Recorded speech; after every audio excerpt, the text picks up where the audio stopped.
Pernahkah kamu melihat tanaman cabai di kebun mulai menguning, tumbuh kerdil, daunnya melintir, dan akhirnya mati sebelum sempat panen? Bisa jadi itu bukan karena kekurangan pupuk atau air, tapi karena serangan penyakit kuning alias Gemini virus. Yuk kita bongkar apa itu virus ini, bagaimana cara penyebarannya, dan yang paling penting, bagaimana kita bisa mencegahnya.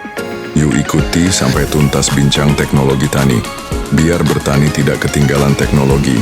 Jangan lupa like, subscribe, dan bunyikan loncengnya, agar sahabat Bitek Tani lebih cepat mendapat informasi terbaru. Der ah.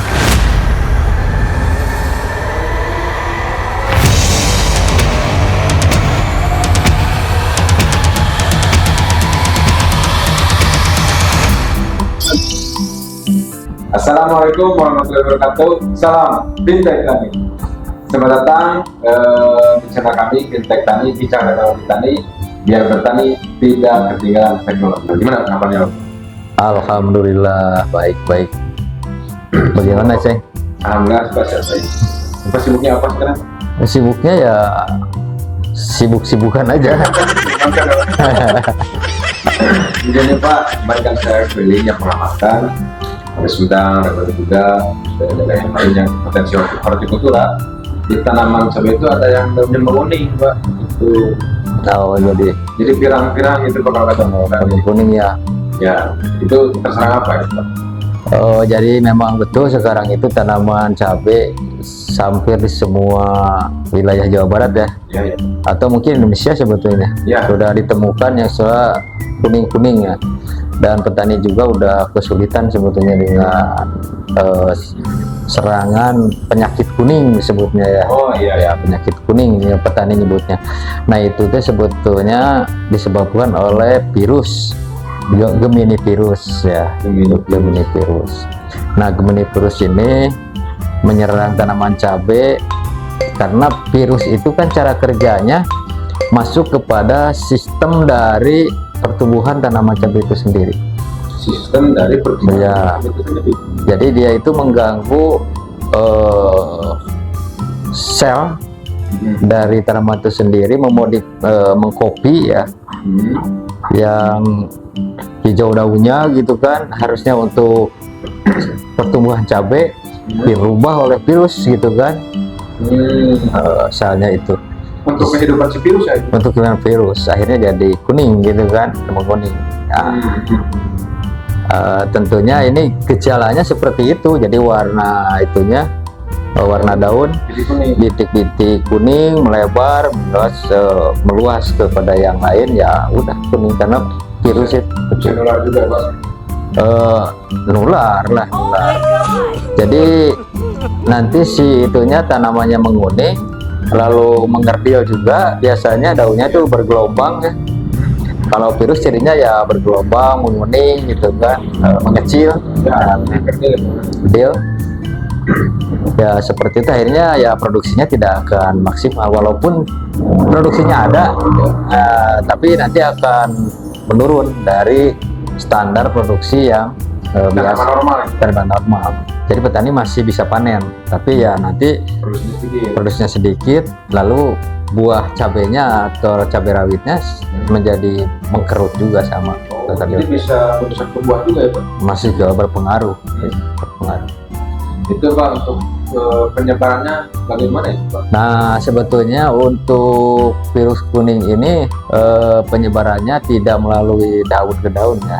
Oh saya kira tadi daun ke daun Pak? Enggak, bukan ya? Dia harus ada vektornya, ada pembawa virus. Jadi nanti itu si vektor itu kalau dia menghisap tanaman yang sakit yang kena virus, lalu dia nanti pindah menghisap tanaman sehat, ya tanaman sehat itu tertular gitu. Siapa itu Pak vektor? Ya itu si Babesia itu. Si Babesia. Babesia tabasi namanya. Nah Babesia tabasi ini sebagai vektor utama dari penyakit virus kuning. Kalau nama daerahnya Pak, si Babesia itu apa? Hama putih biasanya disebutnya, walaupun hama putih kan banyak ya, di padi ada juga hama putih gitu kan. di cabai juga ada hama putih. Hama putih itu ya bisa juga yang lain juga disebut, yang bulat-bulat itu hama putih juga itu ya. Tapi ini si hamanya itu seperti kupu-kupu tapi kecil gitu kan. Seperti kupu-kupu tapi kecil. Ya ukurannya ya mungkin tadi 0,5 cm atau berapa ya itu. Ukuran si Ya kupu-kupunya. Pokoknya warna putih. Kalau sentuh gitu tanaman cabai nanti akan berterbangan warna putih gitu. Ngabrul lah bahasa Sunda nama. Ngabrul. Kalau bur Beda mas sama kupu beda? Atau sama itu aja? ya iya kupu-kupu itu kutu kebul hama putih. Saya sempat bingung juga Pak. Ya makanya hama putih, kutu kebul. Tapi yang nama latinnya ya Bemisia tabaci. Bisa, Pak. Nah dia itu sebagai vektor utama dari virus kuning. itu cara nyerangnya itu gimana Pak? Ya, Cara nyerangnya gimana itu dia? ya cara nyerangnya tadi Oh ya tadi mengambil klorofil itu bukan dengan klorofil, jadi menghisap cairan dari tanaman sakit. yang kena virus. Karena virus ya dia kan menghisap itu nanti masuk ke lambungnya, ada udah kena virus. Nanti ada juga itu si virus itu atau si Bemisia itu apa persisten atau tidak persisten ya. Kalau yang persisten itu biasanya harus masuk dulu metabolisme gitu kan. Si tubuh si Tubuh Bemisia nanti diperbanyak disebarkan. Tapi kalau yang tidak persisten dia itu hanya ditusuk aja masuk nanti dikeluarkan lagi gitu kan. ke Tanaman sehat, nah tanaman sehat sudah bisa tertular. Nah, jadi seperti itu penularan. ya sebetulnya dua-duanya juga ya berbahaya sih, baik yang persisten maupun yang tidak persisten. Yang tidak persisten itu bisa yang persisten itu bisa diturunkan ke anaknya, ke anak si kutu kebul itu. kutu kebul. Ya. Tapi kalau yang tidak persisten biasanya tidak diturunkan gitu kan. Tapi kalau yang diturunkan berarti anak-anaknya nanti sudah keturunannya mengandung virus terus. Tapi kalau yang tidak persisten, dia itu sangat sensitif juga. Ketika dia sudah menggigit atau menusuk menghisap tanaman yang sakit, kalau dia pindah lagi itu langsung itu juga kena juga. Jadi sama kayak orang itu menusuk ngisap itu. Iya. Jadi cepat juga penularannya. Jadi masing-masing dua-duanya juga membahayakan sih. Nah, terus untuk Bemisia ini ada kelebihan juga. Kelebihannya apa? Dia itu tidak kawin tapi bisa menetas telurnya. Jadi si kutu kebul bisa berkembang biak tanpa kawin. Ya, tanpa kawin disebutnya parthenogenesis ya. Parthenogenesis. Jadi dia itu tidak kawin tapi bisa berkembang biak gitu. Seperti itu ya Pak? Ya itu tadi lah kebesaran Allah Subhanahu Wa Taala dengan berbagai kekuasaannya gitu kan. Ya harus kawin, tidak kawin gitu kan. Malah tidak kawin karena kecil gitu, tidak kawin gitu kan. Bisa berkembang biak, tapi dia cepat juga mati gitu kan kalau itu. Ya karena kecilnya itu mungkin dia bisa terganggu dengan itunya, bisa mati. Ya itulah. Terganggu sayapnya Pak? Bukan ya, terganggu kan karena kecil gitu. Yang kecil tuh biasanya kecil-kecil tuh anaknya banyak. Kalau yang besar-besar anaknya sedikit seperti kerbau gitu kan, kaki sedikit.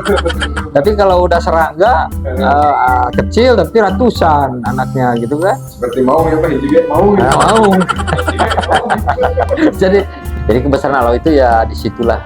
Makanya ketika kita membaca alam ini ya, banyak yang perlu istilahnya ditafakuri gitu.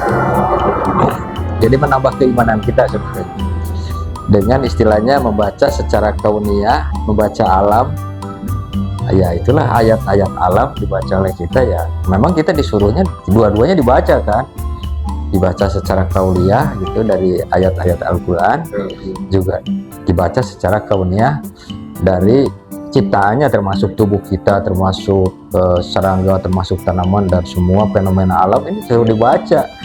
Ya, nah ketika itu ternyata ada kekuasaan yang tidak terjangkau oleh pemikiran kita. Ada sesuatu yang luar biasa di luar nalar kita ya Pak? Di luar pemikiran kita. Di luar kemampuan pemikiran kita, di luar kemampuan pemikiran kita. Itulah itu. Makanya ketika Kang Ceng lebih banyak memperhatikan bagaimana kehidupan tanaman, bagaimana kehidupan serangga, bagaimana pengaruh iklim ya, di sanalah kekuasaan Allah itu akan muncul gitu. Berarti Pak kalau jadi POPT itu selain kerja mengamati OPT, Ya, dikir, ada juga itu. dikir, ya berzikir lah.